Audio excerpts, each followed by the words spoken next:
Assalamualaikum warahmatullahi wabarakatuh. Alhamdulillah. Alhamdulillahirabbil alamin. Wassalatu wassalamu ala asrofil anbiya'i wal mursalin wa ala alihi wa sahbihi rasulillahi ajma'in. Amma ba'du. Rabbi shrah li sadri wa yassir li amri wahlul 'uqdatam min lisani yafqahu qawli. Bismillahirrahmanirrahim. Nah, sahabat sekalian, saya terus terang agak tidak nyaman ya mendengar pemberitaan-pemberitaan belakangan ini gitu.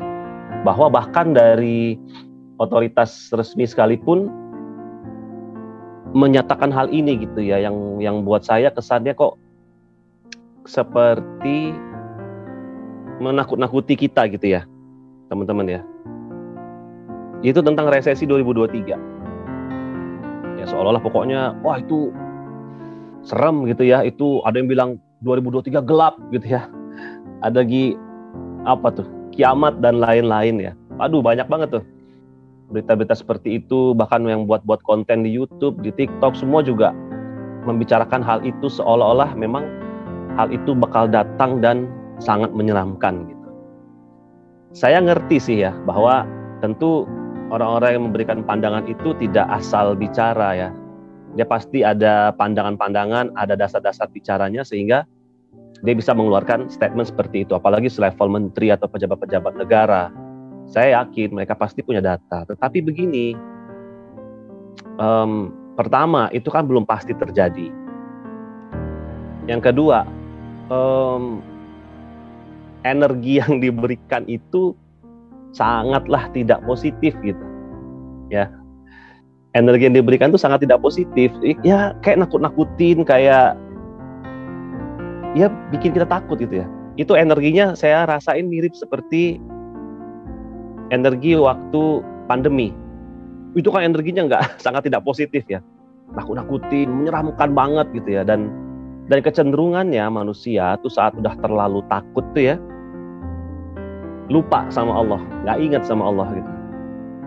Nah ini yang saya cermati gitu Bapak Ibu semua. Nah kita sebagai insan magnet rezeki tentu seperti yang tadi saya posting di Facebook ya, tentu kita sebagai insan magnet rezeki tidak mengimani ini gitu. Kita nggak mengimani itu, bukan berarti kita nggak percaya atau kita meragukan atau kita bilang berita itu hoax, enggak. Tapi kita tidak mengimani rasa takutnya, kita tidak mengimani bahwa seolah-olah itu hal yang buruk gitu ya. Kita nggak mengimani itu. Yang kita imani adalah kita bisa ber-LOP gitu. Kita dikasih Allah kelebihan ya, atau privilege ya, keunggulan kita untuk bisa minta sama Allah. Ya Bapak Ibu ya. Saya pernah ngobrol karena waktu itu saya sama Bu Eka lagi seneng-seneng ya gitu ya dengerin ceramah tentang akhir zaman. Nah itu kan juga ini ya agak-agak energinya agak-agak menakutkan lah katakanlah gitu ya. Terus sampai Bu Eka bilang gini, gimana ya kalau nanti masa akhir zaman tuh kita sampai gitu ya, sampai di usianya kita gitu. Terus saya alhamdulillah ya, saya bisa jawab. Saya jawab, ya kalau Allah izinkan kita sampai di masa itu, udah pasti Allah juga menyiapkan kita gitu untuk siap ada di masa itu gitu. Jadi ya nggak usah khawatir, ya. Kalau akhir zaman gini, ya insya Allah kita minta aja sama Allah bahwa kalau sampailah usia kita di masa itu, ya Allah juga memberikan kekuatan, kelapangan hati gitu ya, untuk kita bisa melewati masa itu dengan baik, gitu, dengan bimbingan Allah Subhanahu Wa Taala. Gitu aja, sesimpel itu. Nggak perlu takuti, orang itu belum pasti terjadi kok.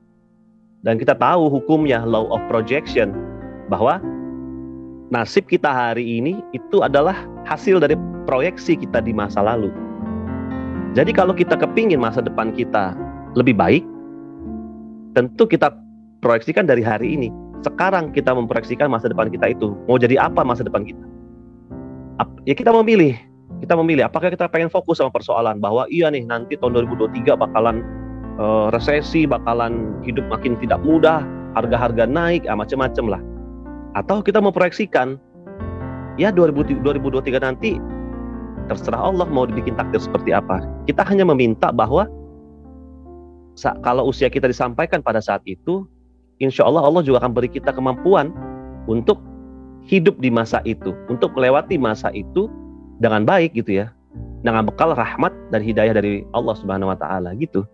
Sesimpel itu yang kita pancarkan ya teman-teman semua. Jadi saya mau menegaskan berita-berita yang lewat ya biarlah beritanya itu lewat, tapi kita sekarang mempersiapkan diri ya, mempersiapkan diri dalam artian terus lemparkan energi-energi positif gitu ya, ber-LOP yang sangat positif sama Allah. Ya Allah, alhamdulillah ya Allah, hari ini orang-orang bilang kemarin itu 2 tahun yang lalu pandemi ya, masa-masa yang mungkin mencekam buat sebagian orang, nggak bisa keluar rumah, ada yang kena PHK dan lain-lain. Tapi ya Allah, buktinya sampai hari ini kami masih ada di sini, masih bisa bernafas dengan baik, masih bisa makan ya, masih bisa hidup dengan baik ya, semua atas berkat rahmat Allah gitu. Jadi seyakin itu pula kita akan melewati masa di hadapan itu Ibu semua ya. Nah itu sekilas tentang berita-berita yang saya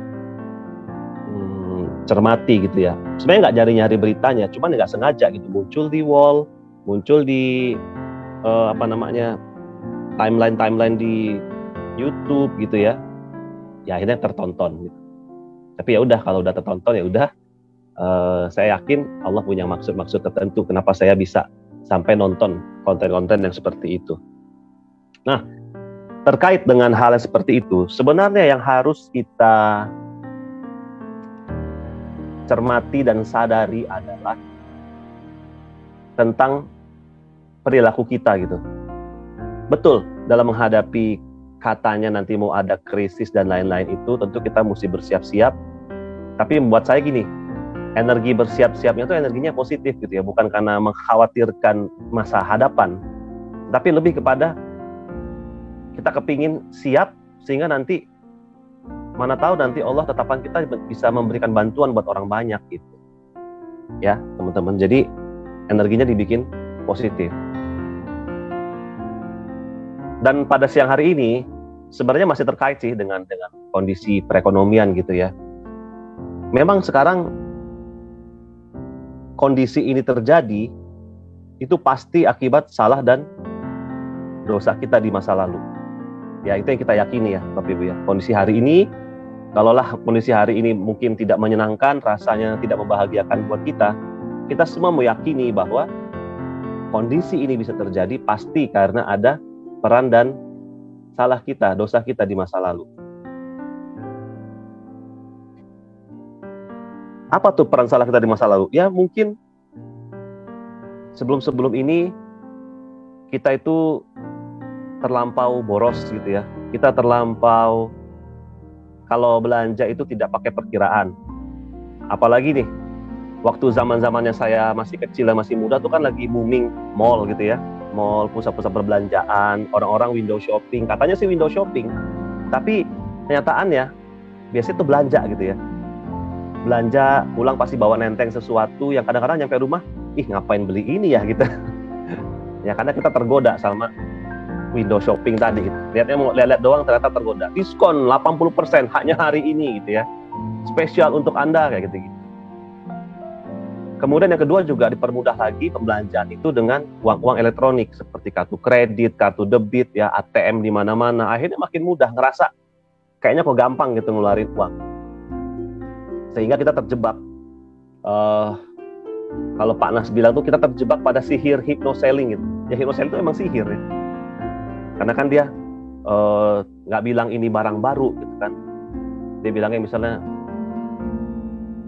produk terbaru, harga promosi ya, promosi launching gitu misalnya ya. Promosi launching hanya 2 hari diskon sampai dengan 70%, kan dia bilang sampai dengan kan. Padahal mungkin barang-barangnya ada diskon 5%, ada diskon 10%, mungkin juga ada harga barang yang sudah up dulu baru di diskon.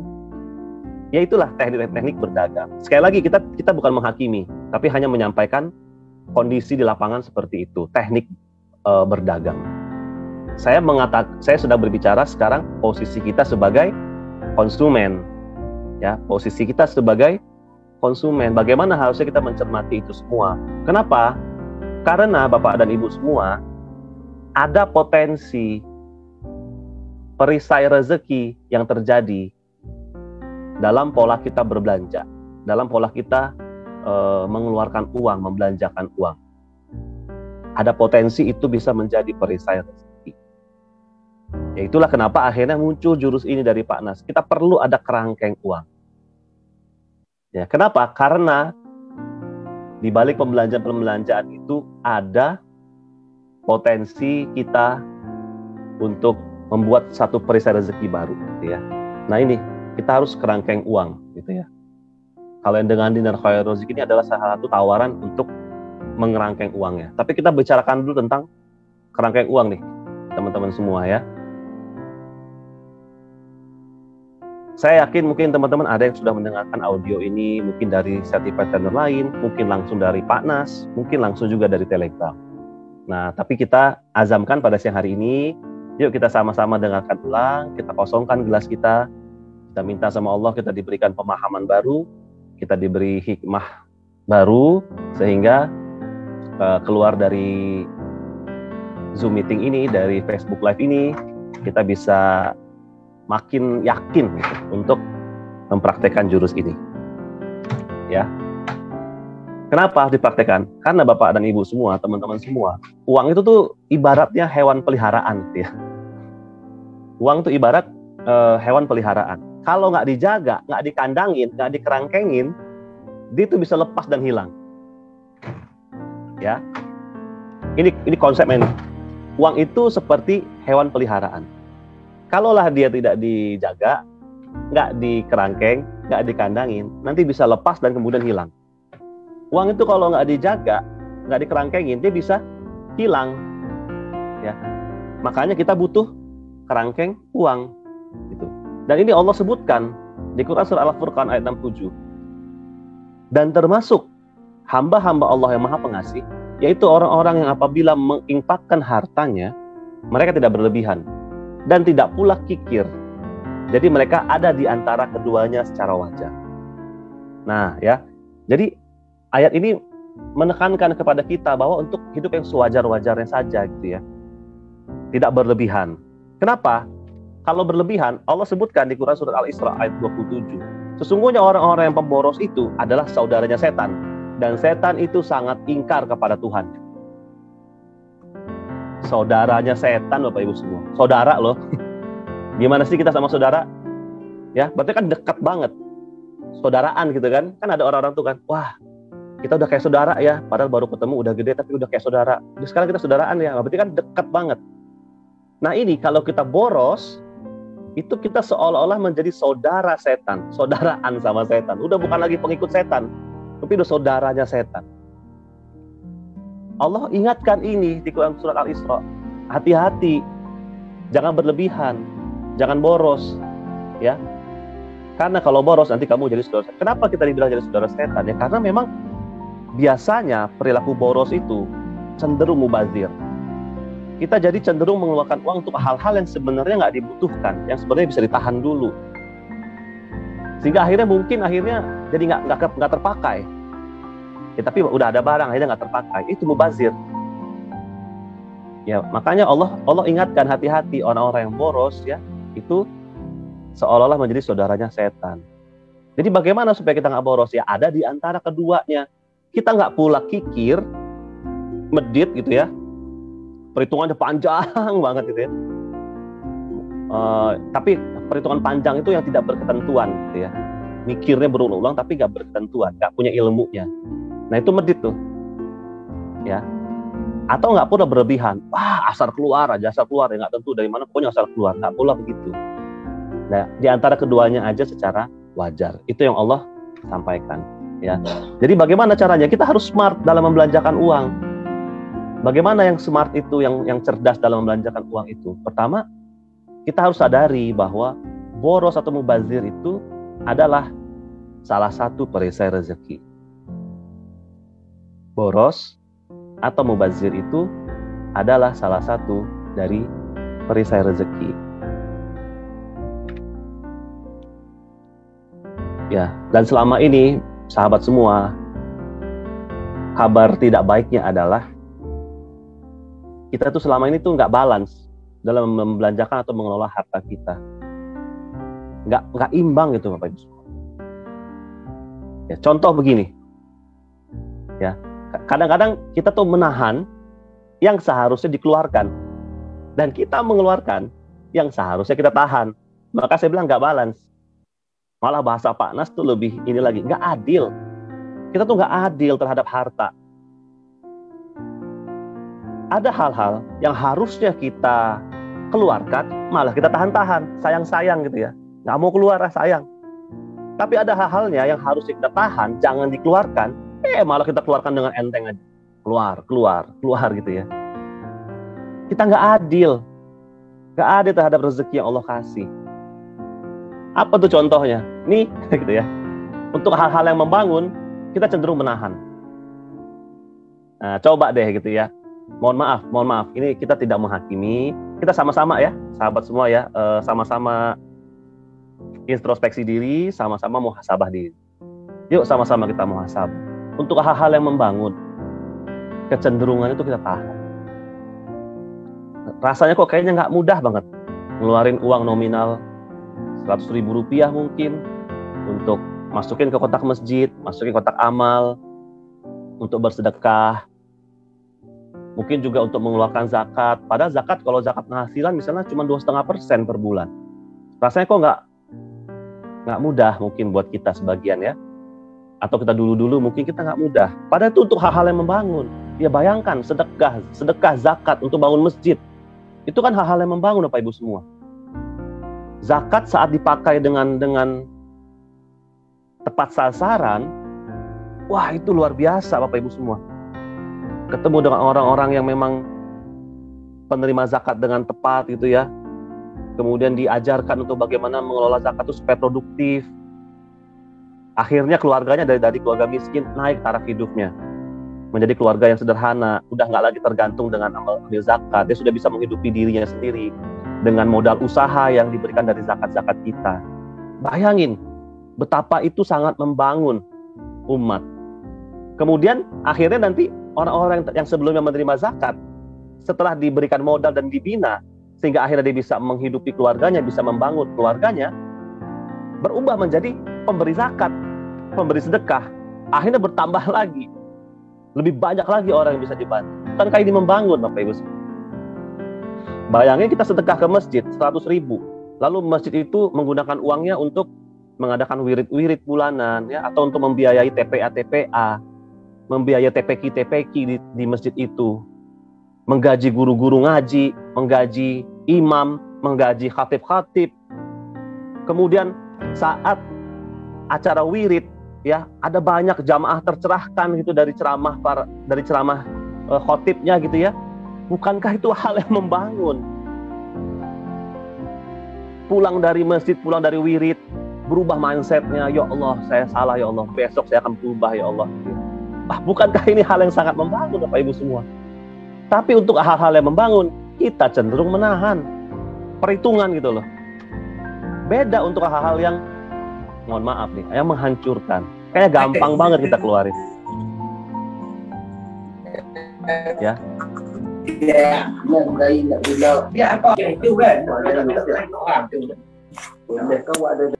Sebentar. Oke. Untuk hal-hal yang seperti itu kita cenderung keluar aja gitu, nggak nahan-nahan. Coba contoh kita jalan ke mall gitu ya. Ini saya gitu ya. Ajak anak-anak, niatnya sih cuman yuk kita lihat-lihat aja ya gitu ya. Niatnya cuman lihat-lihat aja. Tapi begitu jalan, ngelihat misalnya nih ya, oh ada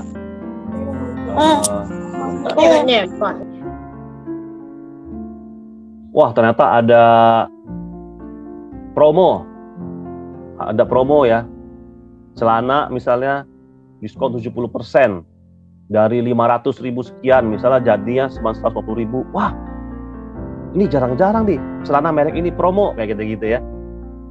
Sayang nih kalau dilewatkan, padahal mungkin saat itu celana yang layak pakai masih ada gitu ya.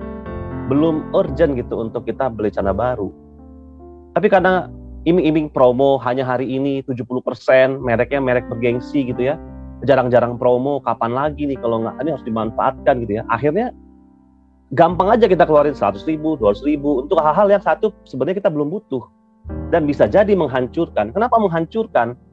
Ya bisa jadi karena misalnya barang itu kita belum butuh, sampai rumah disimpan di lemari, tahun, 2 tahun, 3 tahun nggak ingat kalau ternyata kita pernah beli barang itu. Ada pernah kejadian nggak seperti itu Bapak Ibu? Beli barang, disimpan, terus nggak ingat. Tahu-tahu pas, apalagi makanan gitu ya, tahu-tahu pas lagi bongkar-bongkar kulkas, beres-beres lemari makan, ketemu gitu ya, ada makanan-makanan expired. Aduh, sayang banget. Ya, sayang banget. Kenapa kita mudah sekali mengeluarkan harta kita untuk hal-hal yang sifatnya menghancurkan? Tapi kita kok nggak mudah untuk mengeluarkan harta kita terhadap hal-hal yang membangun. Apalagi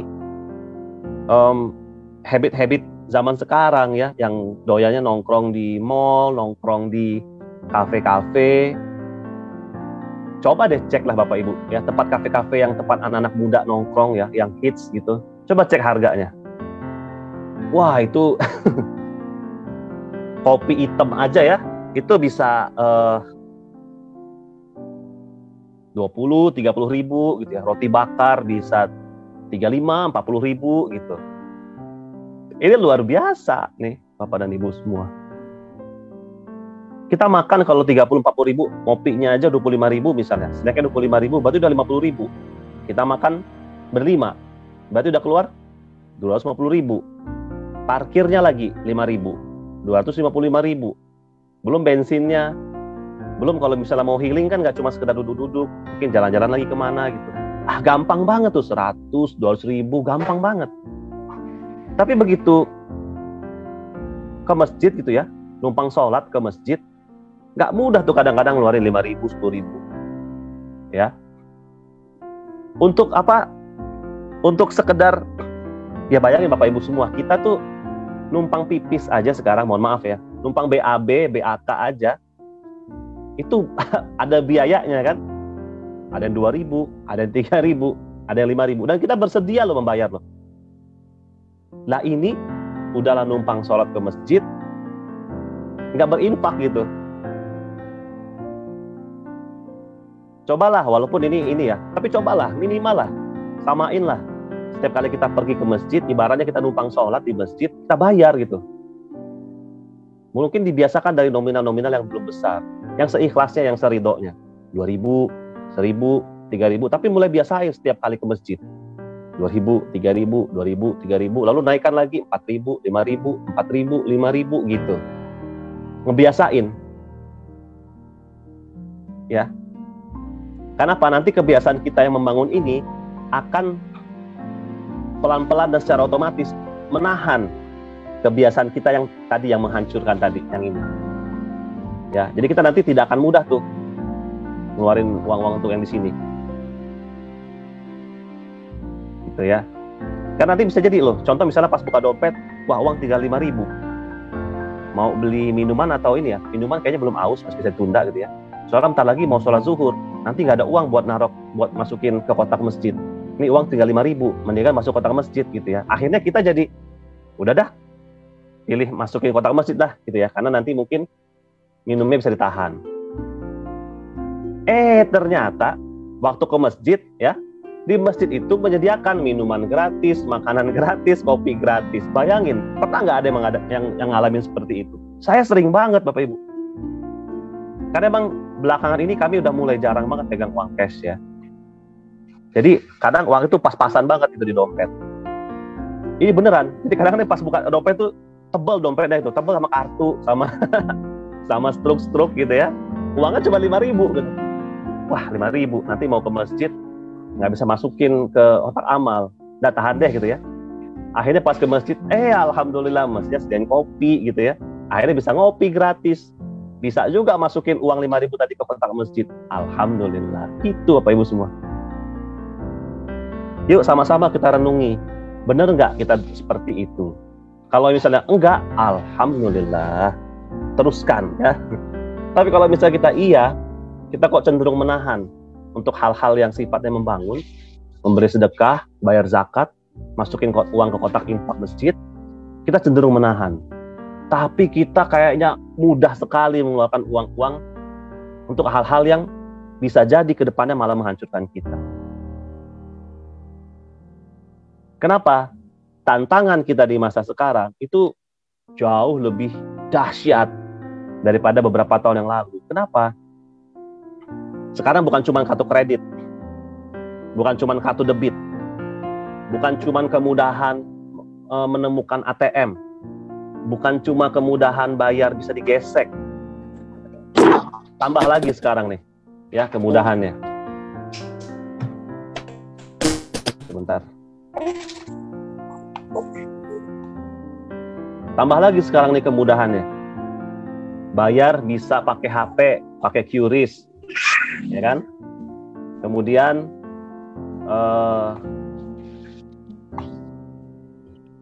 bisa juga bayar pakai macam-macam, ada GoPay lah, ada Flip lah, ada Dana, ada OVO, ada macam-macam.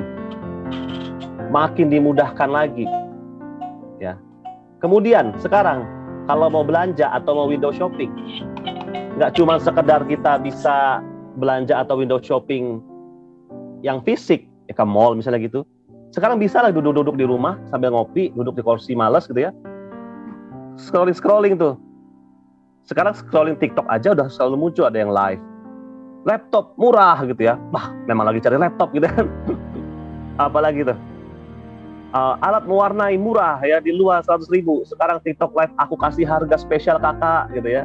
Cuma Rp25.000 free ongkir. Ayo buruan, cuma 5 menit flash sale. Silakan langsung cek keranjang kuning gitu ya. Kan gitu sekarang, mudah banget. Scroll aja Tokopedia gitu ya, Shopee. Wah, udah mudah banget sekarang belanja-belanja. Mau beli makan tinggal cari di Gojek, di Grab, macam-macam. Udah jauh lebih dimudahkan lagi. Semakin dahsyat ya tantangannya buat kita di masa-masa sekarang ini. Makanya Bapak Ibu semua, ini penting banget. Yang akan disampaikan nanti sebentar lagi ini penting banget buat kita. Di era serbuan gaya hidup yang luar biasa ya. Bayangin tuh, ingat gak waktu kemarin tenarnya apa tuh yang orang anak-anak muda itu yang ini jalan-jalan catwalk di jalanan tuh, ada yang ingat gak tuh apa namanya? Saya kok nggak inget ya. Fashion Week apa itu ya? Saya nggak inget. Nah, Bapak Ibu semua bayangin, waktu itu terjadi, itu langsung ada hype di anak muda kita.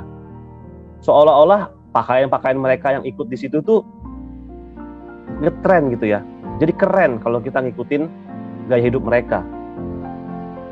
Tambah lagi nih, anak-anak muda zaman sekarang, sorry to say, udah makin nggak kelihatan identitasnya. Makin nggak jelas identitasnya. Makin nggak jelas maunya apa. Mereka taunya kebahagiaannya hanya lewat trendingnya video mereka. Mereka hanya ngeliat kebahagiaan saat video-video di TikTok dan di YouTube-nya di like gitu ya. Foto di Instagram-nya di like banyak orang. Itu doang. Mereka pikir di situ tempat kebahagiaan mereka. Udah makin jauh Bapak Ibu semua. Jadi apa yang akan kita lakukan nanti ini dengan jurus ini, itu bukan hanya bermanfaat untuk kita, tapi juga insya Allah bisa kita wariskan kebiasaan baik ini terhadap keturunan-keturunan kita nanti. Kita bisa wariskan terhadap saudara-saudara kita, adik, kakak, tetangga, keponakan, dan lain-lain. Banyak sekali manfaatnya Bapak Ibu semua. Kenapa? Karena kita juga tengah diserbu. Ini saya belum ngomong pinjol lah. Itu luar biasa lagi. Bayangin Anda tinggal scrolling di Shopee gitu ya.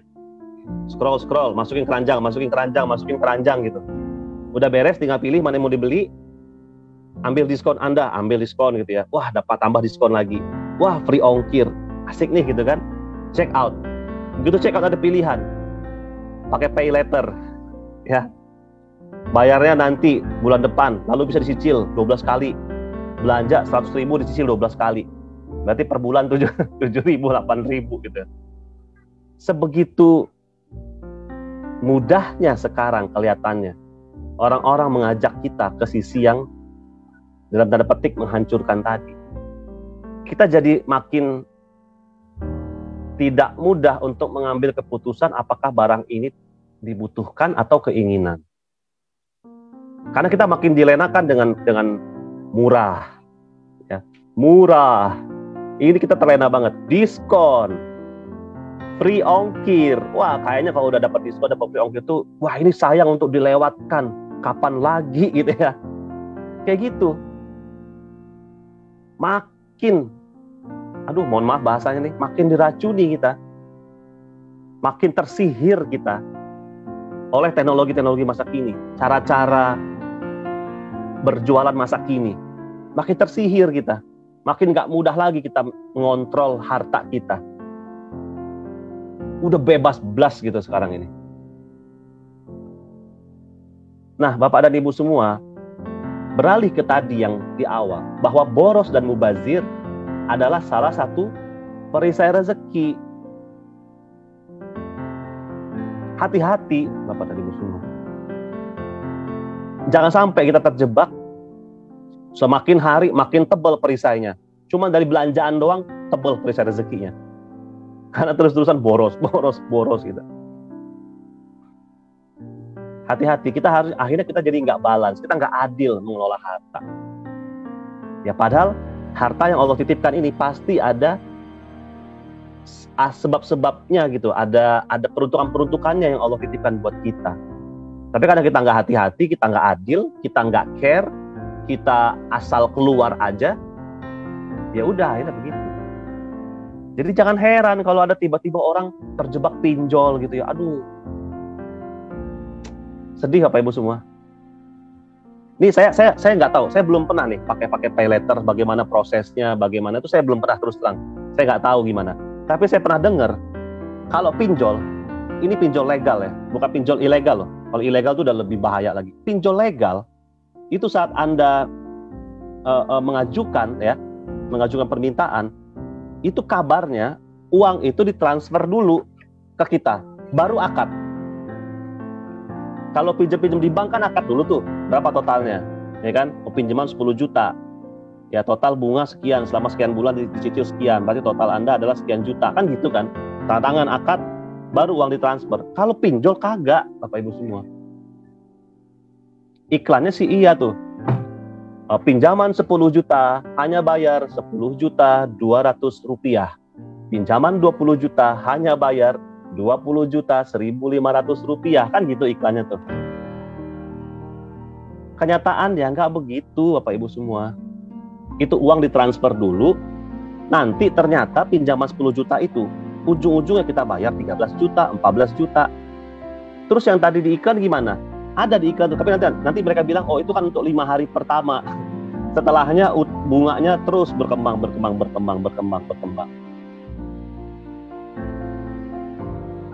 Makanya sampai ada tadi saya baca guru ya, ada seorang guru terjebak pinjol. Dia pinjam 3 juta. Sekarang utangnya udah 200 sekian juta dari 3 juta rupiah guru. Nah, Bapak dan Ibu semua sadari ini gitu. Kita bukan mau kikir-kikiran atau hemat-hemat yang tidak tentu arah gitu ya. Nggak begitu konsepnya. Tapi ada hal-hal yang memang perlu gitu kita cermati. Apalagi nih kondisi sekarang sudah sedemikian luar biasanya gitu. Ya, kondisi perekonomian, cara-cara belanja, habit-habit belanja, barang-barang yang dibutuhkan, apalagi serbuan-serbuan produk dari Cina yang super murah dan kesannya unik gitu ya, udah murah, unik. Saya tuh pernah buka satu toko di Shopee, jualannya itu cuma 1.000, 1.500, wih keren-keren, sampai kayak gitu loh, ya. Itu korek kuping yang ada lampu cuma 1.500, ini tatakan HP cuma 2.550 gitu. Earphone cuma 5.500, kayak gitu-gitu Ibu semua. Bayangin godaannya tuh. Waduh, kan cuma 1.500, free ongkir lagi, kan gitu ya. Bayangin godaannya tuh. Tapi kembali lagi, walaupun cuma 1.500, kita butuh atau enggak? Ya, nah ini sama-sama yuk, Bapak Ibu temenin saya gitu. Temenin saya, kenapa? Karena saya lagi kepingin banget menerapkan jurus ini gitu. Jadi kita sama-sama dan saling mengingatkan, ya. Gitu. Nah ini ya, kerangkeng uang. Apa tujuannya? Nah, tujuannya adalah supaya kita bisa menjaga harta dan diri kita dari hypnoselling. Ya, orang-orang itu kan menghipnosis kita tuh. Cara menjualnya dengan cara menghipnosis. Ya, diskon 70% plus 25% gitu ya. Barang baru, new product gitu. Hanya hari ini, diskon sampai dengan 80%, kayak gitu-gitu. Ada banyak hal lah. Ayo Ibu coba dulu ini. Kalau sekarang nyobanya dapat diskon Bu sekian persen. Mohon maaf saya lagi nggak pegang uang. Ini bisa Bu dicicil selama 50 kali, kayak gitu-gitu ya. Wah, itu godaannya luar biasa. Jadi fungsi dari jurus kerangkeng uang ini salah satunya adalah untuk ikhtiar kita dalam menjaga harta dan diri kita agar tidak tergoda dari hypnoselling, baik yang secara langsung di mall-mall maupun hypnoselling di aplikasi-aplikasi belanja. Lalu yang kedua, kita niatkan gitu ya, saat mengamalkan ilmu ini agar kita tidak menjadi temannya setan. Seperti tadi itu ya, bahwa pemboros-pemboros itu adalah saudaranya setan. Dan kita nggak mau tuh. Ya, jadi pengikutnya aja nggak mau, apalagi mau jadi saudaranya. Nauzubillah min dzalik. Oke? Nah, lalu apa sih jurus kerangkeng uang itu? Nah, yang pertama, Bapak Ibu semua, jadi saat misalnya udah scrolling nih di Shopee gitu ya, wah keren nih gitu ya, masuk keranjang. Wah keren nih masuk keranjang. Lalu pada saat mau check out, atau kita lagi jalan-jalan di mall, pada saat mau memutuskan untuk belanja, tanyakan dulu ini pada diri sendiri. Pertama, apakah pembelanjaan ini sudah direncanakan? Ya kan? Kalau belum, artinya mungkin dadakan gitu ya, karena pas kebetulan datang, pas lagi diskon, pas barang baru, pas merek terkenal. Sayang kalau dilewatkan, berarti nggak direncanakan. Ya, berarti kalau nggak direncanakan, berarti belum butuh. Udah stop dulu. Berhenti dulu belanja. Kenapa? Karena dia tidak direncanakan. Tapi kalau ternyata udah Pak, ini udah direncanakan gitu ya. Oke, kita lanjut yang kedua. Apakah ada cash-nya? Nah, ya jadi mau beli apa contoh ya? Mau beli HP gitu ya. Mau beli HP. Apakah beli HP ini sudah direncanakan? Misalnya ya HP yang lama ini udah sangat lemot gitu ya. Untuk masuk WA aja kadang-kadang udah nggak mudah lagi. Sepertinya memang udah harus beli handphone baru. Kenapa? Karena ya di WA itu ada silaturahim dengan keluarga, dengan teman-teman. Juga kadang-kadang transaksi-transaksi bisnis ada di WA, sehingga butuh. Jadi udah direncanakan untuk mengganti HP. Oke, ada rencanain. Tapi waktu beli gimana? Ada nggak cash? Ya, kenapa? Karena pasti ada tawaran, ini bisa dicicil Pak, 20 kali. Ya, jadi Bapak cuma bayar Rp125.000 per bulan selama 20 bulan. Murah kan Pak? Nggak pakai uang muka Pak, uang muka gratis. Bapak tinggal kasih KTP aja, bayar 125.000, bawa pulang handphonenya. Kan gitu kan godaan-godaan.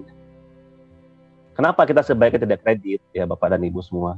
Karena kecenderungannya orang-orang yang kredit ini tidak ada rasa bersalah dalam hatinya saat memberi barang. Ya kalau barang yang misalnya butuh mungkin berbeda, tapi kalau saat kita beli barang yang tidak direncanakan gitu ya, kemudian nggak apa-apa lah kredit ini gitu ya, kan sebulan cuman 20.000, nggak apa-apa deh gitu ya. Akhirnya ya begitu. Kalau dulu mungkin ibu-ibu godaannya tuh ada mamang-mamang kredit gitu ya, kredit panci, beli panci tiap bulan, beli panci, udah berapa banyak tuh panci gitu ya.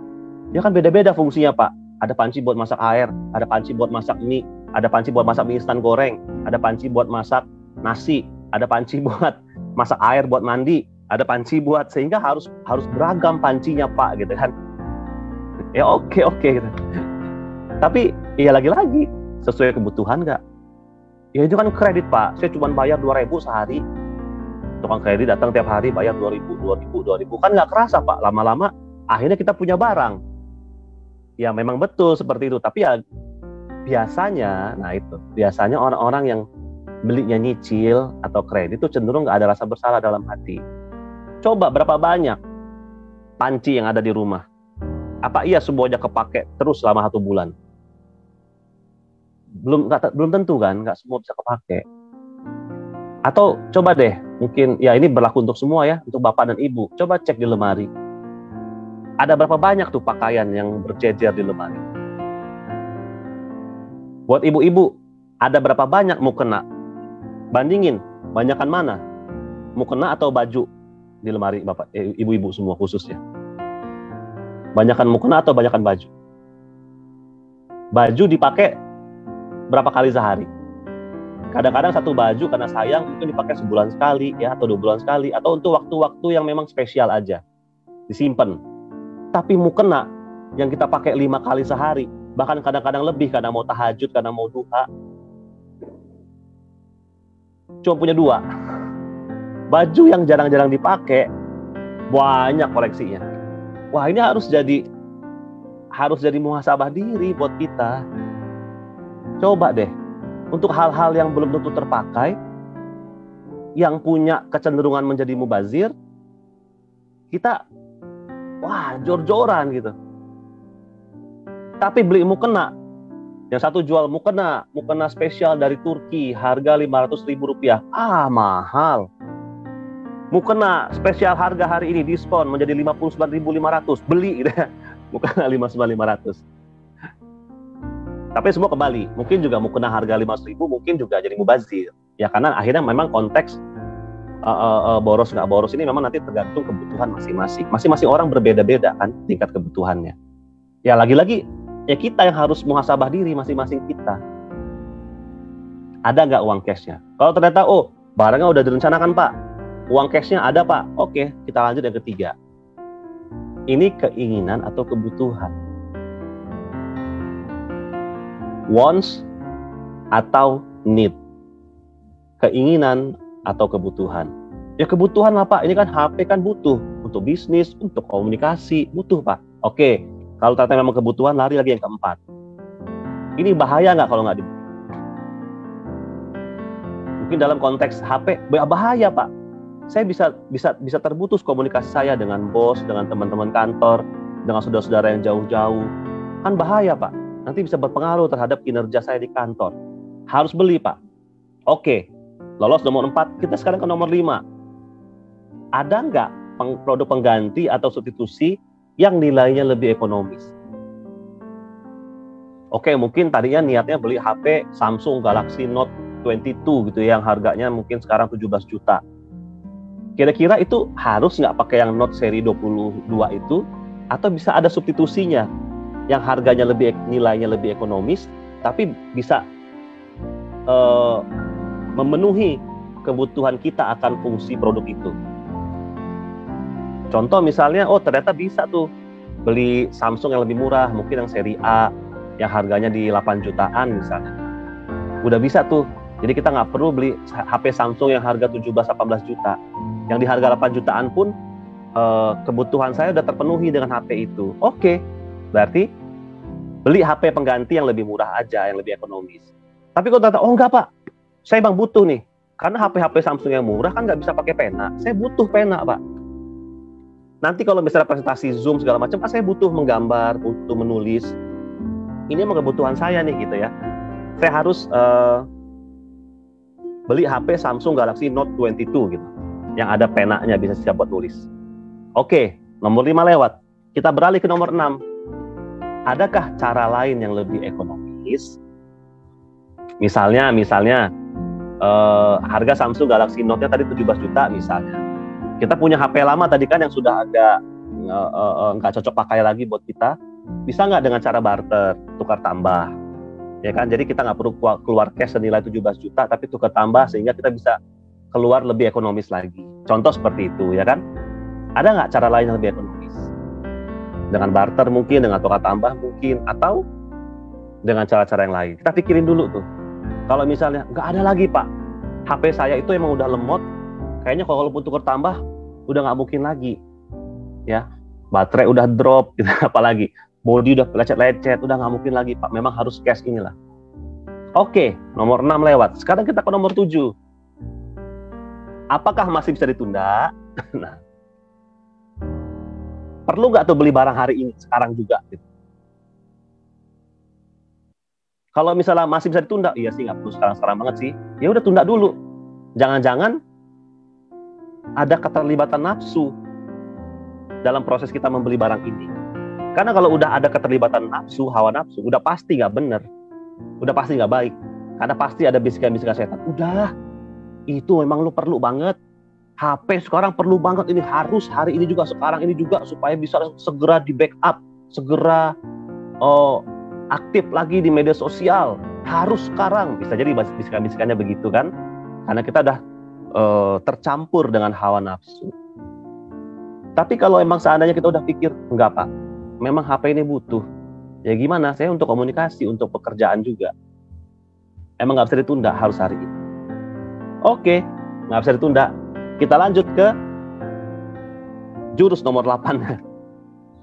Apakah bisa menghasilkan uang lagi setelah pengeluaran ini? Nah, apakah ini pembelian yang produktif atau konsumtif? Nah, ini kita harus cek nih. Alhamdulillah. Mohon maaf, minum bentar. Kita cek. Apakah ini barang yang akan kita beli ini bisa kembali menghasilkan, atau minimal mungkin tidak menghasilkan uang, tetapi bisa dalam konteks-konteks yang lain lah, membuat kita lebih produktif ya. Misalnya kita yang hobi konten-konten di sosial media, atau mungkin jualannya jualan online, dengan HP yang lebih bagus ini kita bisa bikin konten buat jualan yang lebih menarik, ya kan? Kontennya lebih menarik, kemudian bisa menarik pembeli, sehingga akhirnya nanti punya potensi untuk meningkatkan omset, ya kan? Makanya saya harus beli. Nah, kalau memang begitu keadaannya, silakan beli. Ya kan? Tapi kalau kira-kira, wah ini cuma ternyata pembelian konsumtif aja. Saya nggak butuh-butuh amat tuh Galaxy Note 22 yang pakai pena. Saya tuh cuma butuh HP yang mungkin RAM-nya 8 GB, internal 256, speed-nya lumayan cepat lah. Ya berarti kan nggak harus Galaxy Note 22, nggak harus Apple Pro Max 14, ya kan? Misalnya gitu. Mungkin cukup dengan Apple yang nggak perlu Pro Max, Apple-nya mungkin yang biasa, yang 14. Atau Samsung-nya Galaxy nggak perlu yang seri Note, nggak perlu yang seri apa? Oh sekarang S ya, udah nggak ada seri Note lagi, nggak perlu yang seri S. Samsung mungkin serinya yang Galaxy A. Kalau beli HP Xiaomi misalnya ya, kalau beli HP Xiaomi mungkin nggak perlu lah yang sampai seri Mi ya, mungkin serinya yang Redmi, karena udah cukup untuk keperluan kita. Mungkin seperti itu. Tapi kalau seandainya nomor 8 ini, bisa Pak, ini HP memang untuk saya berbisnis, jadi bisa. Ini adalah pembelian yang produktif, bukan yang konsumtif. Oke, berarti kita lari lagi ke jurus berikutnya. Next. Sebentar. Nah, apakah manfaatnya ini permanen atau cuman sesaat? Coba cek. Iya juga ya. Misalnya ngapain ya saya beli baju ini ya, bajunya mahal-mahal. Ya nanti kan butuh nih, sewaktu-waktu ada undangan dengan gubernur, dengan wali kota, masa saya nggak ada baju? Jadi saya harus standby, ada baju yang bagus, supaya kalau diundang undangan resmi yang sifatnya ketemu orang-orang penting, saya punya stok pakaian yang mumpuni gitu kan. Iya sih, tapi kan pertama belum tentu diundang. Kedua, tak kapan undangannya, kan belum tentu. Manfaatnya juga mungkin nanti contoh nih udah dipakai sehari, besok apakah masih mau dipakai lagi? Banyak loh di antara kita yang pakaian itu pakaian bagus, persiapan, tapi begitu dipakai sekali, misalnya dipakai untuk acara undangan gitu ya, dengan pejabat-pejabat, dengan gubernur katakanlah begitu.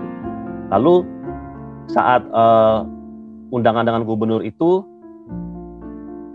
kita di foto-foto, wah masuk ke media sosial dan lain-lain, sehingga akhirnya pas besok ada undangan lagi, masa pakai baju yang sama?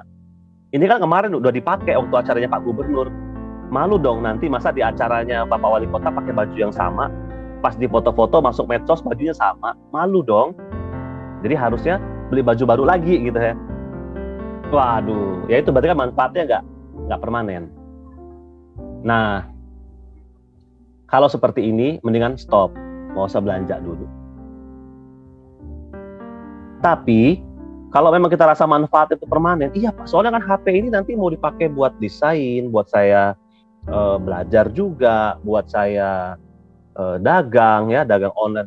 Ini perlu Pak, manfaatnya ini permanen. Sepanjang HP ini masih bisa dimanfaatkan, ya HP itu sangat bermanfaat untuk bisnis dan kehidupan sosial saya gitu. Oh, oke, berarti lolos nomor 9. Kita lanjut lagi nomor 10. Ya. Udah nggak usah bawa uang cash gitu. Karena kan tadi kita di nomor 2 kan belanjanya bagusnya pakai cash. Kalau nggak ada uang cash mendingan tunda belanja. Nah, nomor 10 karena kalau 1, 2, 3, 4, 5, 6, 7, 8, 9 ini sudah terlewati semua dan ternyata masih harus lagi gitu ya. Udah sekalian nggak usah bawa uang cash yang banyak. Sama kayak saya tadi itu kan, nggak bawa uang cash banyak. Ya tapi kan sekarang Pak, gampang Pak, tinggal pakai scan QRIS gitu ya. Atau transfer dari Flip, dari Dana. Iya sih, cuma mungkin ya nggak usah terlalu banyak berarti simpanan uang digitalnya, nggak usah terlalu banyak simpanan uang di banknya. Seperlunya aja untuk cash flow, supaya kita bisa menahan diri, ya, supaya kita bisa menahan diri untuk membeli sesuatu sesuai dengan kebutuhannya. Kalau kita ngerasa saya kan pegang uang, saya kan ada uangnya, gitu.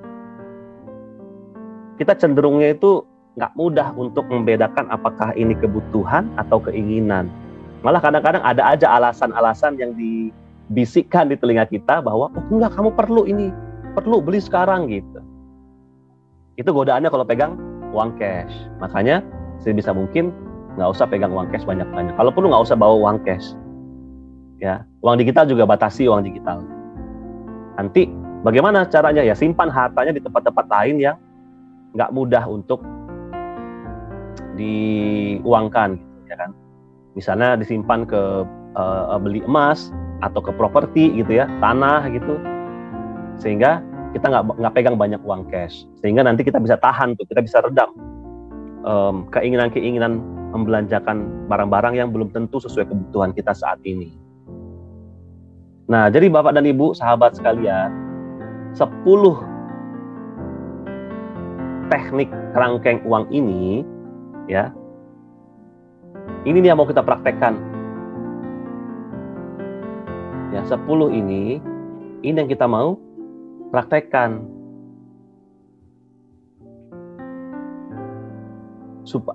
Supaya kita bisa menjadi terbiasa untuk nggak gampang gitu ngeluarin uang untuk hal-hal yang mungkin tidak sesuai kebutuhan. Mungkin cuma hanya keinginan aja, mungkin tercampur hawa nafsu di dalam. Kita tuh jadi gampang gitu untuk menelaahnya. Nah, kita bisa gampang menelaah, dulu, ini bener nggak nih kebutuhan, jangan-jangan keinginan. Nah, ini kita telaah dengan 10 langkah kerangkeng uang ini. Ya, sama-sama nih, walaupun nggak buka mikrofon, sama-sama baca Bapak Ibu semua, dalam rangka memasukkan ke alam bawah sadar kita nih kerangkeng uang ini. Kalau mau belanja, cek dulu ke dalam hati.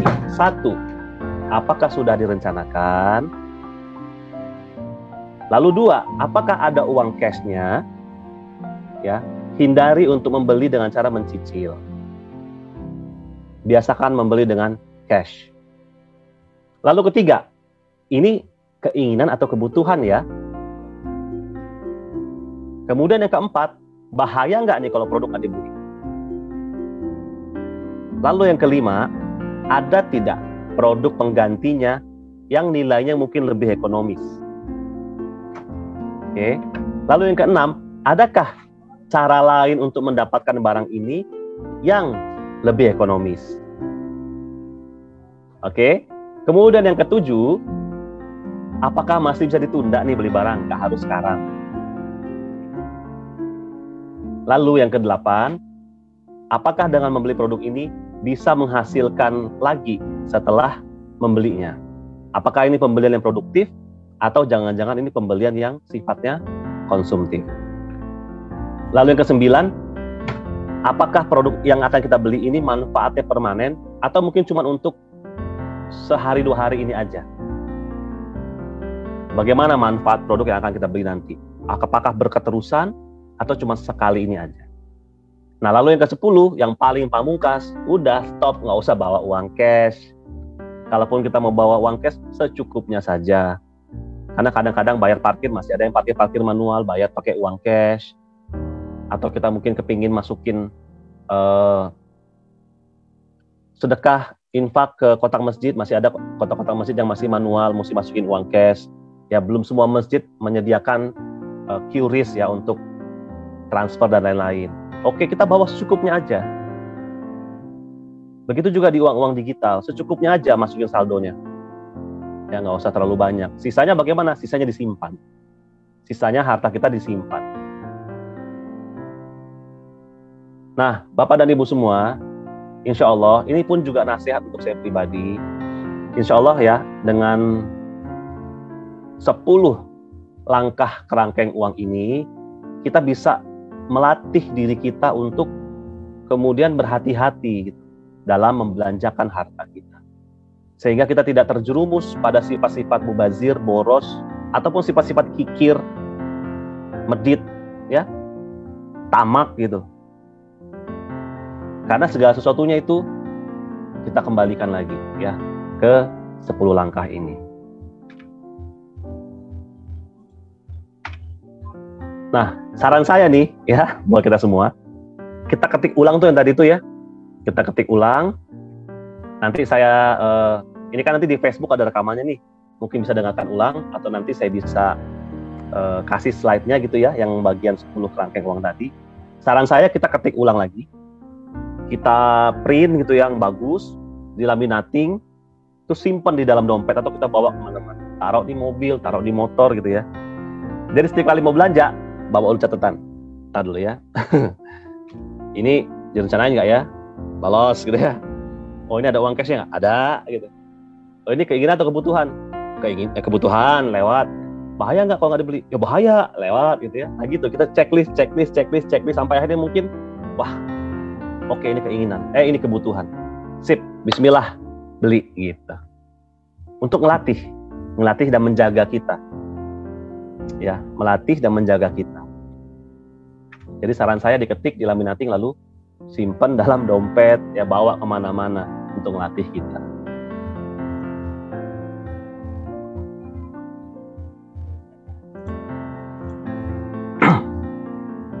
Sehingga kalau sudah begitu nanti insya Allah kita jadi bisa lebih peka gitu terhadap rangsangan-rangsangan membeli produk yang sifatnya hanya keinginan. Kita jadi lebih peka tuh nanti lama-lama, lebih berhati-hati. Wah enggak deh kayaknya, enggak, saya belum butuh, yang ini aja masih bagus. Udah ditahan gitu ya, ditahan. Sekali lagi Bapak Ibu semua, ilmu ini bukan membuat kita menjadi kikir medit, enggak. Karena kan pertimbangannya kan sangat sangat rasional dan bisa dipertanggungjawabkan. Bukan kalau orang kikir atau medit atau ini itu kan alasan-alasan tuh kadang-kadang nggak masuk rasio gitu, dan nggak bisa dipertanggungjawabkan. Nggak mau ada anak-anak yatim minta-minta, ngapain itu nanti dia jadi malas, nggak usah dikasih, kan kadang-kadang kan nggak masuk rasio. Contoh seperti itu. Nah, jadi yuk sama-sama kita amalkan nih 10 jurus kerangkeng uang ini. Dalam rangka apa? Dalam rangka kita bisa menyelamatkan diri sendiri dan juga menyelamatkan orang lain. Karena kalau kebiasaan ini kita bisa tularkan, orang melihat gitu ya, kebiasaan baik ini, ya orang akan juga terinspirasi. Sehingga akhirnya kita bisa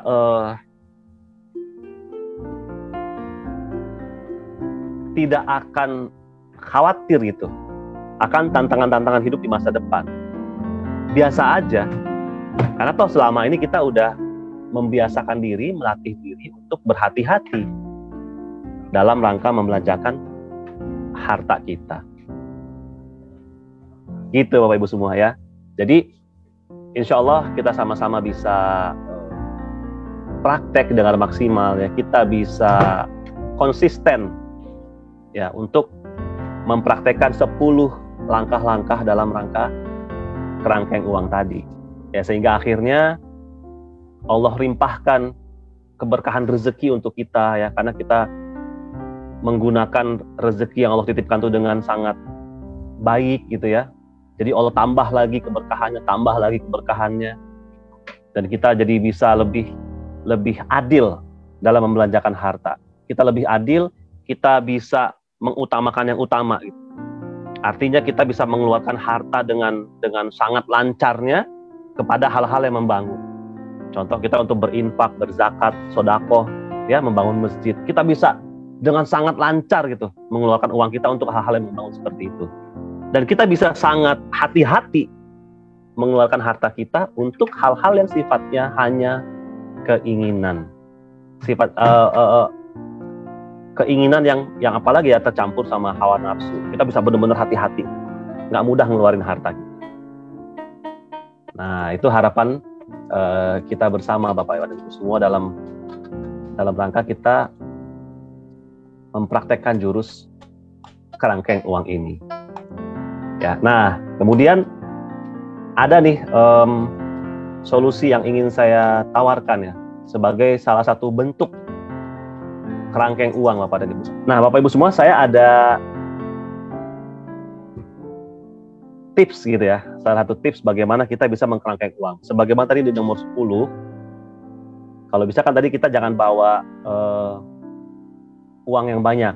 Ya, kalaupun ada saldo-saldo uang digital juga nggak usah banyak-banyak. Simpan aja hartanya gitu untuk nanti hal-hal yang lebih bermanfaat. Nah, bagaimana cara kita menyimpan harta? Ini ada salah satu caranya ya, yaitu dengan disimpan dalam bentuk emas ya. Karena menyimpan harta dalam bentuk emas ini juga adalah terbukti ya Bapak dan Ibu semua ya. Sudah beberapa ratus tahun dia terbukti bahwa menyimpan harta dalam bentuk emas ini menguntungkan. Dia tidak tergerus dengan inflasi nilainya, dan emas tuh di mana-mana terbukti bisa diterima. Nggak tergerus inflasi, nilainya cenderung tetap ya, aman, dan dia sifatnya liquid karena mudah dijual, bisa terima di mana. Nah, yang saya tawarkan pada siang hari ini adalah simpan emasnya dalam bentuk koin emas ya, yaitu keluaran dari produk dinar khairur razikin. Nah, ini ada contoh-contohnya nih. Ya, ada yang 1/4 dinar, setengah dinar, 1 dinar, lalu 2 dinar, 3 dinar, 4 dinar, dan 5 dinar. Nanti insya Allah dalam waktu dekat, insya Allah akan launching yang pecahan 10 dinar. Nah, 1 dinar ini Bapak Ibu semua beratnya adalah 4,25 gram. Dan bahan emas yang dipakai oleh dinar khairur razikin ini adalah emas 24 karat ya. Jadi dia emas 24 karat dengan kemurnian 999,9. Nah, kemudian apa bedanya Pak dengan emas antam? Kalau secara bahan nggak ada beda, karena perusahaan juga membeli emasnya itu dari antam yang kemudian dilebur lagi dicetak. Nah, jadi ini lebih kepada jatuhnya ke perhiasan karena dia emas yang didesain gitu ya. Jadi dia seperti perhiasan jatuhnya. Ya, ini yang pecahan-pecahan besarnya ya, koin dinar khairur razikin. Kemudian dia juga ada pecahan-pecahan kecil yang namanya MR Gold ya, Magnet Rezeki Gold. Dia ada banyak edisi yang saya sampaikan, yang edisi masjid. Pecahan terkecil ada lagi terbaru dari 0,025 gram. Harganya itu mulai dari Rp40.000 yang 0,025. Kalau yang ini 0,05 ini harganya di sekitar 70 ribuan gitu ya. Dan ini yang paling besar dari ML Gold adalah di setengah gram. Nah, MR Gold ini memang lebih untuk melatih kita dalam memulai menyimpan harta dengan emas. Artinya mungkin kalau mau beli yang dinar tadi, karena pecahan-pecahannya besar, seperti yang 1/4 ini nih, harganya tuh di sekitar 1,1 juta rupiah, ya kan? Kalau yang 1 dinar tuh di sekitar 4,2, 4,3 juta. Nah, mungkin belum ada. Nah, kita mulai dari yang kecil. Nah, ini ya, karena 0,025 mulai dari 40.000, yang 0,05 juga di sekitar 70.000 rupiah. Ini latihan untuk kita mulai menyimpan harta dengan emas, ya.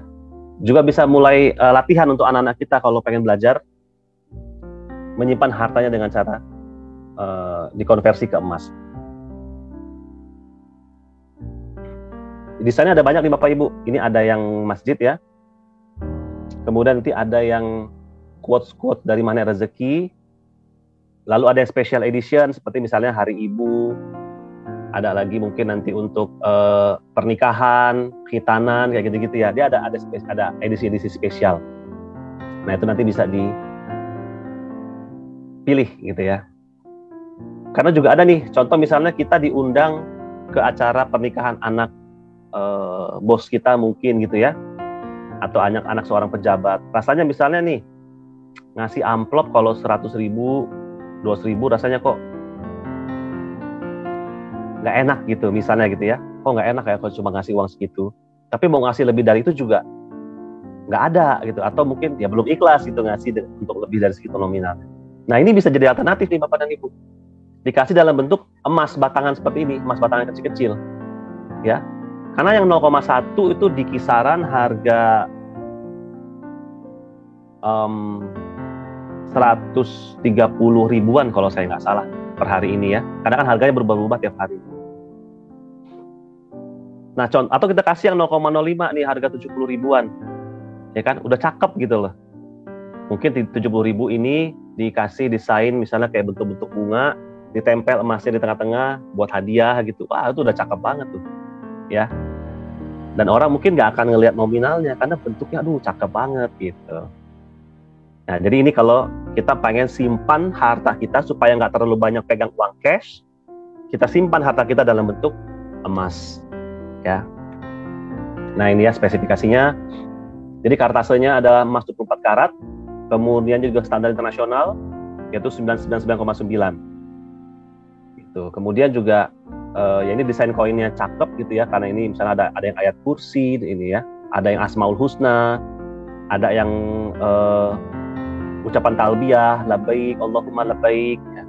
Kemudian ada lagi juga yang zikir yang Magnet Rezeki ya. La ilaha illallah al-malikul haqqul mubin. Itu yang di 2 dinar maksudnya. Jadi cakep nih Bapak Ibu semua ya. Kalau yang 1 dinar itu desainnya Masjidil Haram. Kalau yang setengah itu Masjid Nabawi. Kalau yang 1/4 itu Masjid Aqsa dan Hagia Sophia yang di Turki. Ya, jadi desainnya cakep. Kita simpan harta bukan cuma emas batangan biasa, tapi ada desain. Dan ini kalau yang dinar, itu kita bisa dibuka kemasannya, bisa dipegang. Jadi kita bisa pegang tuh hartanya, gitu ya, kelihatan. Dan setiap produk memiliki sertifikat berisi spesifikasi yang ditantangani oleh assayer sebagai personal guarantee. Dan ini sudah terbukti, alhamdulillah, ada beberapa jamaah dibawa ke umroh, dibawa ke Turki, gitu ya. Dan itu laku dijual di sana. Dan dia memiliki hologram dan barcode dengan penomoran khusus sehingga bisa dicek keasliannya di website. Ya tentu juga untuk menjamin keasliannya, Bapak dan Ibu semua bisa beli di wakil resmi maupun para sahabat SBMR ya, sahabat bisnis Magnet Rezeki yang resmi terdaftar. Nah ini nomor saya Bapak dan Ibu semua, kalau memang mungkin ada yang berminat untuk mengkerangkeng uangnya gitu ya, mau menyimpan hartanya dalam bentuk emas, silakan bisa hubungin saya. Karena ini gini, beberapa kali juga banyak yang bertanya ya, selama SHMR, THMR, kemudian di grup-grup, emang dinar itu apaan sih gitu ya?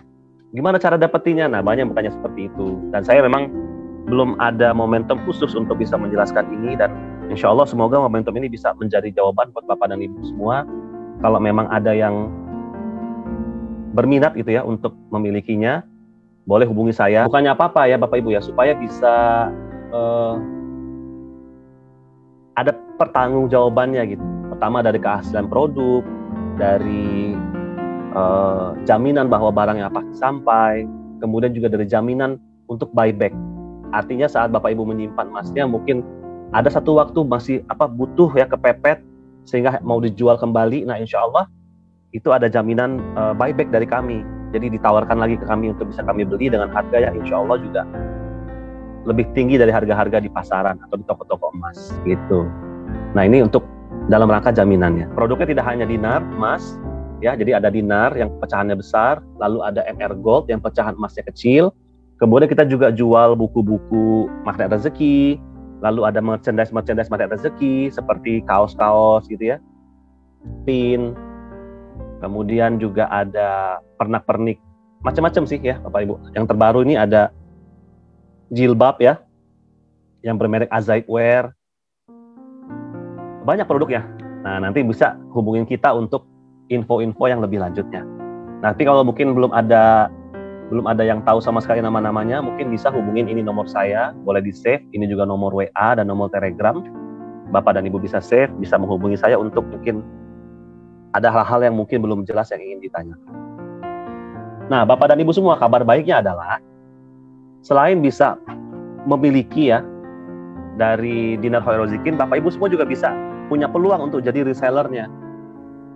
Nah ya, ada peluang untuk jadi resellernya. Apa benefitnya? Nah ini, ada akses grup eksklusif MRBA. Jadi ada grup khusus nanti yang join dari pusat ya. Ada grup khusus MRBA. Kemudian nanti biasanya setiap hari Rabu atau Kamis itu ada live business briefing langsung oleh Pak Nas. Ya, itu juga khusus eksklusif untuk teman-teman di Magnet Rezeki Business Academy. Kemudian juga nanti coaching bisnis itu oleh wakil resmi. Lalu nanti kita ada dapat kopian lisensi bisnis emasnya, kita dapat starter kit seperti nanti misalnya ada kwitansi kayak gitu-gitu ya, ada starter kit untuk bisa memulai. Kemudian ada bonus MR Gold senilai 0,025 gram untuk stok pertama gitu ya, Bapak dan Ibu, untuk stok pertama supaya ada contoh. Dan juga kita dapat guidebooknya. Nah, nanti ada dapat guidebook seperti ini. Ya, seperti ini nanti ya, dapat guidebooknya. Ini kayak apa ya? Kayak katalog ya, tentang apa itu Dinar Khairul Rizkin ya, gitu-gitu. Ini dapat nih. Jadi nanti pas kita mau menjelaskan kepada calon-calon konsumen kita, itu bisa gitu. Kemudian nanti juga dapat seperti ini nih, ada apa namanya, flyer yang bisa kita manfaatkan. Nah gitu Bapak Ibu semua, dapat kwitansi resmi. Nah lalu apa aja kurikulumnya? Nah ini ya, kita ada kurikulum yang wajib diikuti dulu di awal supaya bisa memahami sebenarnya apa sih tujuannya Pak Nas bikin MRBA ini gitu ya. Kenapa kita harus MRBA? Kenapa harus emas? Kenapa harus emasnya harus dinar gitu? Nah ini nanti ada semua dijelaskan ya, termasuk nanti apa itu gig ekonomi, kemudian apa beda emas dan properti, lalu bagaimana financial planning, merencanakan keuangan kita, kemudian kaidah-kaidah muamalah dalam bisnis. Ini juga semua nanti akan dibahas nih ya.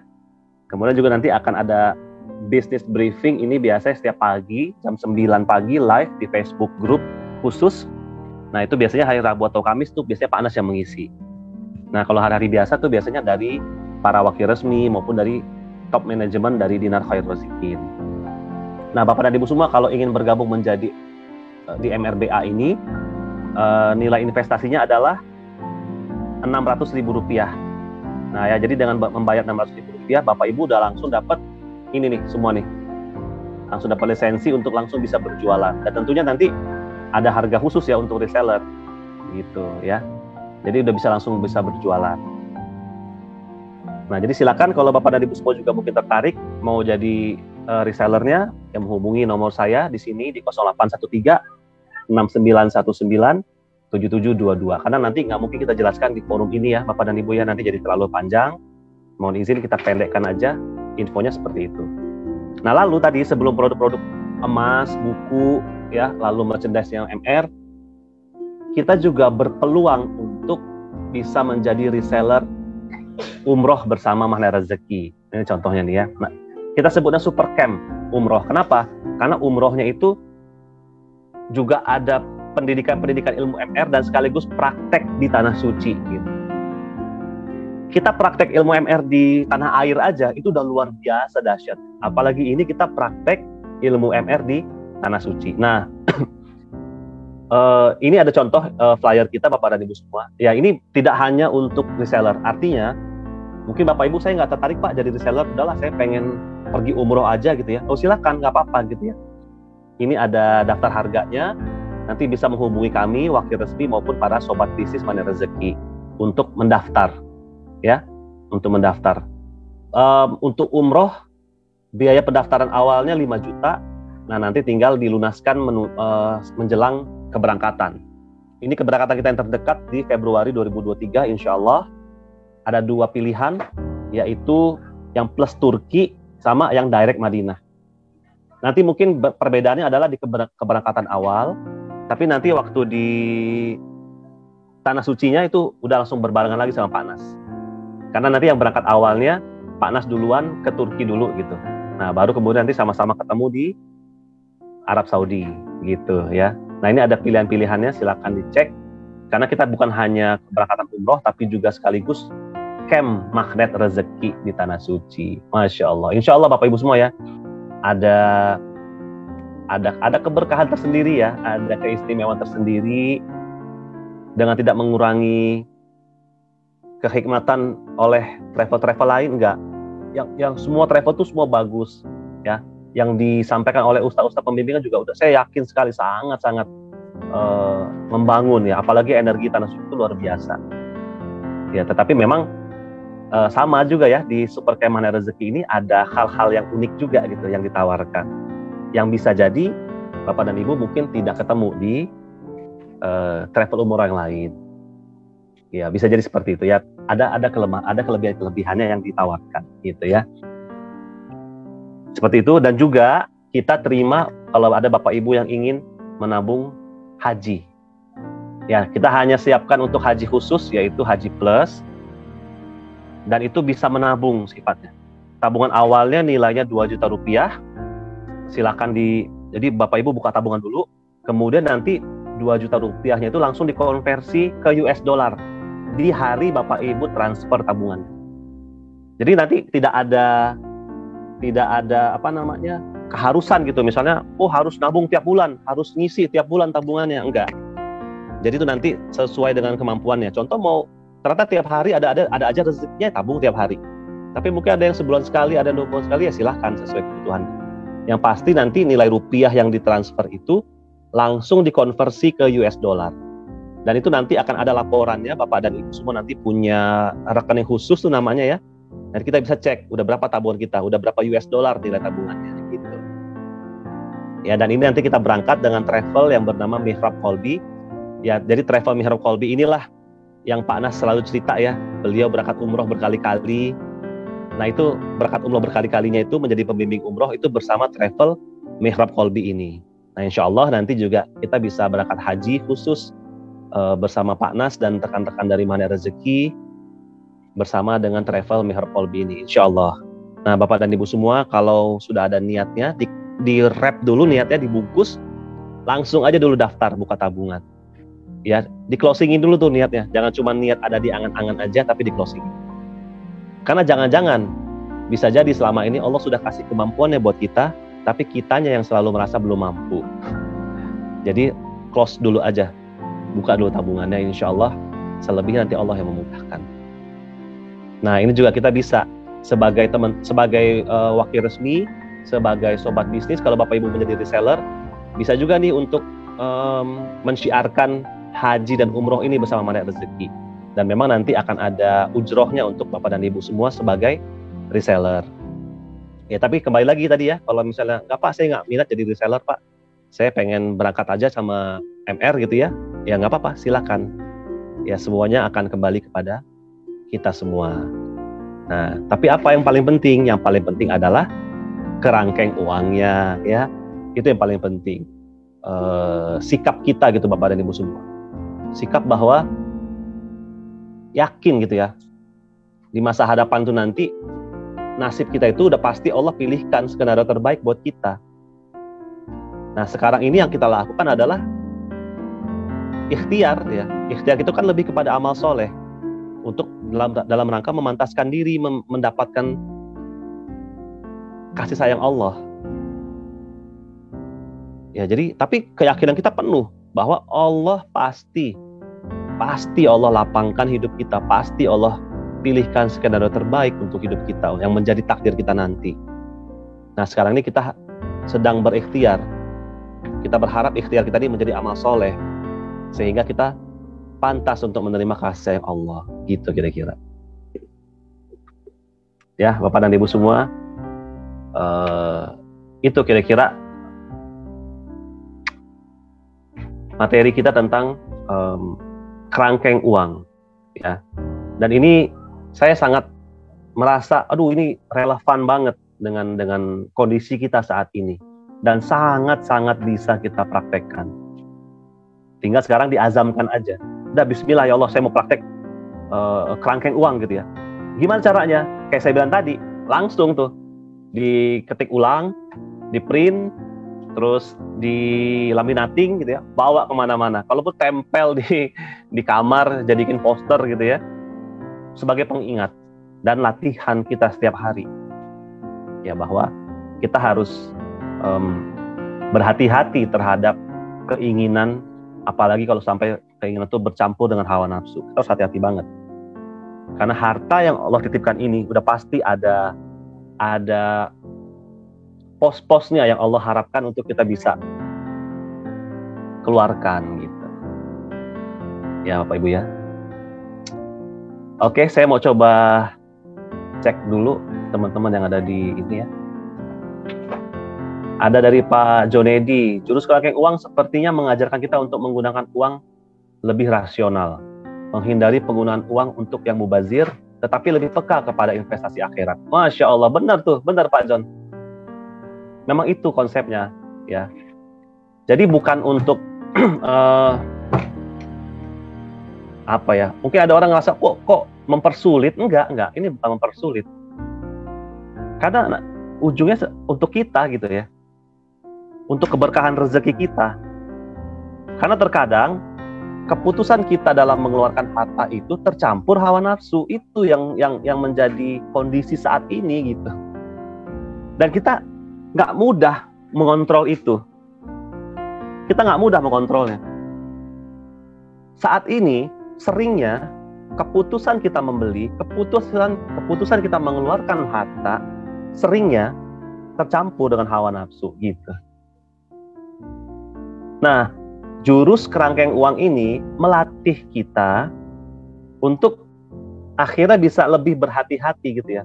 Bisa peka gitu. Wah, ini nafsu nih. Kita jadi peka gitu. Aduh, ini niat belinya nafsu. Jangan. Stop gitu. Kenapa? Karena kalau udah tercampur hawa nafsu, udah pasti nggak bagus ujungnya. Kenapa? Kalau udah campur hawa nafsu, udah pasti tercampur juga dengan bisikan-bisikan dari setan. Udah pasti. Terburu-buru gitu ya. Menggebu-gebu. Pengen banget beli, pengen segera beli gitu. Wah, itu hati-hati. Ya. Hati-hati Bapak dan Ibu. Jurus kerangkeng uang ini didampingi dengan garpu tala. Waduh, keren banget. Contoh ya Allah, kepengen beli laptop ya Allah. Garpu talain dulu. Dibawa dalam garpu tala, zikirkan ayatnya, tenangkan hati dulu, tenangin dulu. Jangan sampai menggebu-gebu, terburu-buru, tercampur hawa nafsu. Tenangkan dulu. Lalu, jreng, buka perinan tadi kerangkeng uang. Gimana? Ya kan? Ada 10 tadi itu. Runut satu-satu. Wah, ternyata emang ini kebutuhan. Bismillah. Kemarin juga waktu garpu tala, alhamdulillah Allah kasih ayat yang sangat positif. Saya juga belinya udah tenang. Bismillah gitu. Nah, insya Allah tuh keputusan yang kita ambil saat hati tenang seperti itu, insya Allah sangat presisi. Insya Allah. Kita sama-sama minta sama Allah. Ya, jadi Pak John, benar sekali Pak John, ini memang mengajarkan kita untuk menggunakan uang tepat pada tempatnya gitu. Mengeluarkan harta tepat pada tempatnya. Kita kadang-kadang soalnya nggak tepat gitu. Ya, ada hal-hal yang harusnya kita keluarin, kita malah tahan. Ada tempat-tempat yang harusnya kita tahan, kita malah keluarin jor-joran gitu. Jadi ini memang mengajarkan kita, melatih diri kita untuk mengembalikan semua sesuai pada porsinya, sesuai pada tempatnya. Ke masjid, jor-joran dong. Ya, sedekah, infak, sedekah, jor-joran dong. Zakat keluarin dong sesuai dengan porsinya. Kalau misalnya kita khawatir zakat penghasilannya dikeluarkan setahun sekali, keluarinnya tiap bulan. Waktu dapat gaji, berapa nominal gaji, langsung kalikan aja 2,5%. Keluarkan. Sisanya itu yang manfaatkan. Misalnya seperti itu. Langsung dong. Jangan ragu-ragu. Nah, ini kita melatih diri kita untuk kembali ke porsinya yang tepat gitu. Ya. Lalu kata Bu Leris, Masya Allah Mekah. Iya Bu, langsung Bu. Langsung di closing gitu ya. Ya Allah Mekah, mau ya Allah gitu. Karena kita kadang-kadang suka terjebak dalam tanda petik, mohon maaf banget ya. Terjebak dalam kata-kata naik haji jika mampu gitu. Akhirnya jika mampunya itu yang kita tanamkan. Akhirnya kita ngerasa, wah saya belum mampu gitu. Nggak jadi-jadi akhirnya ke Mekah. Makanya langsung di closingkan. Bismillah ya Allah, hamba niat ke Mekah ya Allah. Kenapa? Jangan-jangan selama ini Allah udah kasih kemampuannya, tapi karena perisai rezeki kita yang tebal, kita terus-terusan merasa nggak mampu. Patokannya gini aja, kalaulah sekarang kita udah bisa beli mobil misalnya ya, bisa beli kendaraan, motor mungkin ada 2, ya jatuhnya sebenarnya udah mampu tuh untuk berangkat haji. Kenapa sekarang belum daftar? Kenapa belum ada porsi? Ya itu kita sama-sama muhasabah diri. Kalau udah dapet, langsung closing, buka tabungan. Kalaupun tidak bersama kita di mana rezeki, buka tabungan tuh di haji-haji reguler atau mungkin di travel-travel haji yang lain yang memang dipercaya. Cepet langsung buka tabungan. Mungkin ada saudaranya gitu ya, ada punya travel haji yang memang dipercaya, langsung buka. Tapi kalau Bapak Ibu misalnya ya mempercayai itu dan kepingin berangkat dengan teman-teman di mana rezeki, ya silakan buka sama kita di mana rezeki gitu. Ya, semua kembali kepada kita semua. Yang penting closingin dulu berangkat haji. Nanti kalau udah daftar haji, kita terus nabung, lalu mungkin dapat rezeki bisa berangkat umroh, ya silakan berangkat umroh. Tapi saran saya kalau emang ini utamakan haji dulu, karena yang wajib adalah haji. Yang wajib adalah haji. Dan saya sangat meyakini saat Allah jadikan itu dalam rukun Islam, pasti Allah juga udah berikan kemampuannya buat kita. Coba, ada nggak di antara kita yang nggak mampu baca 2 kalimat syahadat? Ada nggak di antara kita yang nggak mampu sholat 5 waktu sekarang ini? Ada nggak yang mampu puasa, zakat? Saya yakin, mungkin ya oke, di awal-awal waktu kita belajar, mungkin ya kita masih belum begitu mampu. Tapi kan itulah dalam proses belajar. Pada akhirnya saat kita udah melakukannya, kan kita merasa mampu. Puasa 1 bulan penuh tuh mampu aja gitu, biasa aja. Ternyata kan apa yang Allah perintahkan, begitu juga Allah langsung kasih kemampuannya sama kita seiring dengan perintah itu. Diperintahkan sholat, dikasih Allah kemampuan sholat. Diperintahkan zakat, dikasih Allah kemampuan berzakat. Diperintahkan puasa, dikasih Allah kemampuan berpuasa.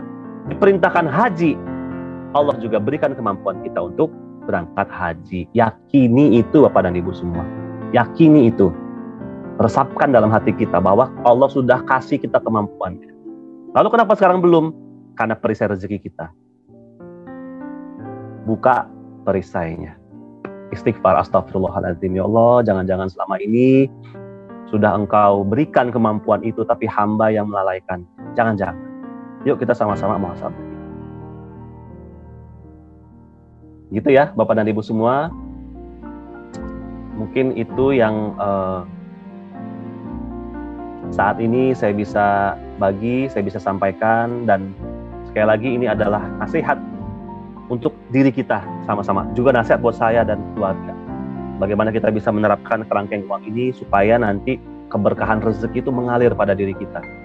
Kita bisa keluarkan harta kita tuh pada pos-posnya yang sesuai, yang tepat.